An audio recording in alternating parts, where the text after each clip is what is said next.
This is the Conscious Hour. I took a break for a day, catching up on things, but I want to get into this oil tanker thing with Venezuela and all of the harassment that the U.S. government's doing against them. Venezuela is a sovereign state. What they're telling you on the mainstream media is an absolute bald-faced lie. And so, what I want you to do is listen to this right now because you're going to get an in-depth story about what's really going on with Venezuela. And Maduro is not a dictator and he's not starving the country. They have been under sanctions by the U.S. government for so long that we've done all the damage to them. Go ahead and listen to this one. This is Danny Haifeng, and then you have another retired CIA agent that's going to be talking, and another analyst. Listen closely.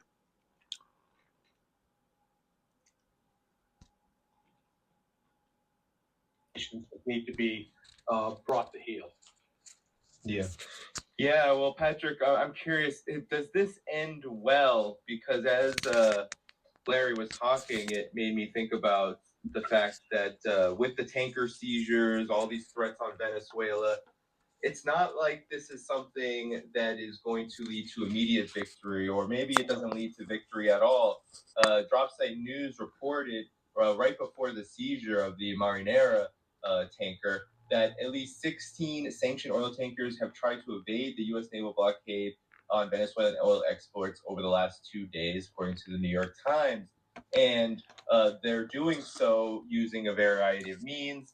4 tankers were tracked using fake names, falsified locations. 12 others shut off their tracking signals, and 15 of the 16 vessels are part of a so-called sanctioned ghost fleet previously used to move Iranian. So, and why Russian is the oil. U.S. having a So say with that's a what lot this of foreign tankers. This country is a lot. does? This is Ask a yourself that big question. operation in and of itself, and then you add in the need to siphon control of the political system of Venezuela. That's a quagmire, and that's one that could escalate into something that is not so favorable for the United States, can't it? What you have to understand is what you're looking at here. The whole purpose of sanctions, and Marco Rubio, who's just a criminal, based on what he just said, which is that Venezuela is not allowed to sell their natural resources, in this case oil, to any country except for the United States. So he's enforcing a monopoly for supply of Venezuelan oil only to exclusively to the United States under threat of force. Okay. And he's claiming that they have this mechanism, they're going to hold that money in escrow and then they're going to dole it out. This is just, for starters, it's a recipe for corruption. And all he's doing is paying back his donor, Paul Singer, okay, American Zionist billionaire who was gifted the proceeds or the distressed assets of Citco when Trump seized it. This is a criminal heist which began during Trump's first term. And this is a criminal cartel. These people are exchanging money either through campaign donations or other opportunities. We don't even see half of it. Okay. We don't see half of the players in this cartel. And some of the players in this cartel, I can guarantee you, are not above board, if you know what I mean. They are the cartel in the in the royal cartel, in the drug laundering and drug narcotics trafficking sense of the word. I think it's beginning to look like that. These are the types of people that Marco Rubio surrounds himself with his whole career, quite frankly, and the people he's allied himself like the Noboa family in Ecuador. And so just putting that off to the side. So what they're trying to do is they're punishing Venezuela economically. Seizing these, they've already seized Venezuelan tankers that with oil on them that have left, or Venezuelan tankers that are trying to sell or distribute their oil to Cuba or other countries that have come to pick up purchases and then take them away. They're basically trying to economically punish them. So all of this virtue signaling and fake moralizing about we care about the Venezuelan people, they don't. They're trying to squeeze that country more now because they want to delegitimize the government, the Maduro government, currently led by the Vice President Delcy Rodriguez. So this is the strategy: it's to strangle the country to push the boot harder and harder on the neck of Venezuela and the working class in that country. And then the United States will come with fake offers that they unsubstantiated rhetorical offers of IMF loans, U.S. aid packages, lifting some sanctions, opening up the markets to Venezuelan oil as long as the United States takes it and distributes and sells it. And so these are the carrots and the gifts that are being either strangling somebody and they're waving the oxygen mask over their head and say, "We'll lift this boot off your neck." But we're going to have to hand select your government, Victoria Nuland style. Okay, that's what's going on. How do I know this? Because they've done exactly the same thing to multiple countries. Multiple countries. This is a playbook, albeit slightly different in this case. So they want full control over those natural resources.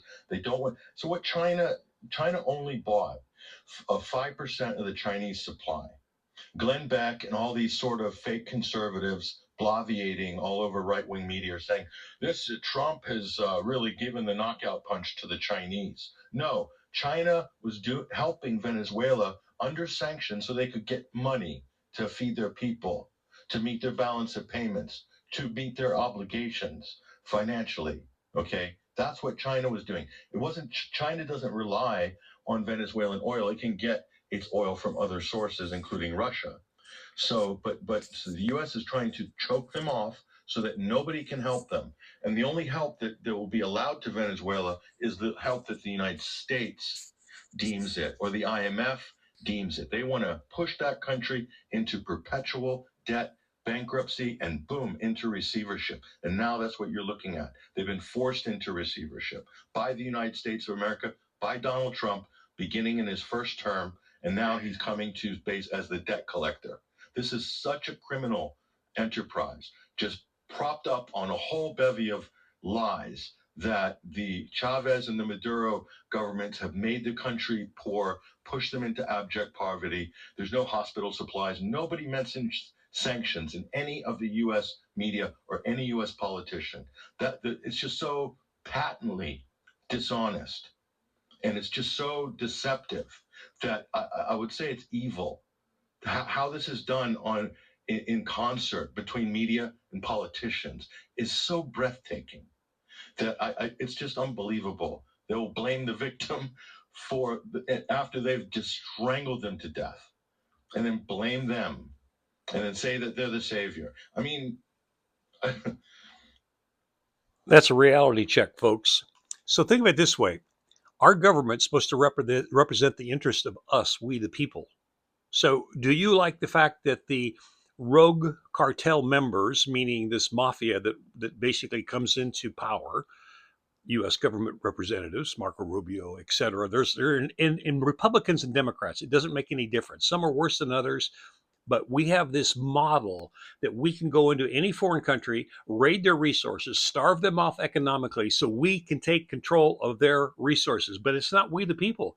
We aren't getting any money from this. These oligarchs, these rich people, look at how much money Rubio and all these other people are amassing in wealth. They're making the money. Private people are ripping us off, the American taxpayer, because our money's going to supply our weapons and do all this, and they're taking all our tax money. And these people are making profits. And what do we get? We get breadcrumbs. Look at our country. This is the conscious hour, folks. It's time to wake up. It's time to stand up, speak out, because you can see what's happening now just on the social level in the United States. But we need to speak out even further and say, no, hands off any foreign country. We don't have the right to go in and invade foreign countries. There's no way in hell we need to pay for this, and we will stop it. We, the people. We need to get together, folks, and speak out. This is the Conscious Hour. Thanks for tuning in. Please donate. Hit the like button. Most importantly, hit the like button, hit the share button. Let's get this message out. And please donate, because I've been putting all my money into this now. You got a 501c3 you can donate so I can keep producing more production and start advertising to get more people aware of what the Conscious Hour is about. It's our conscious hour to come together and change our democracy because it's failed us.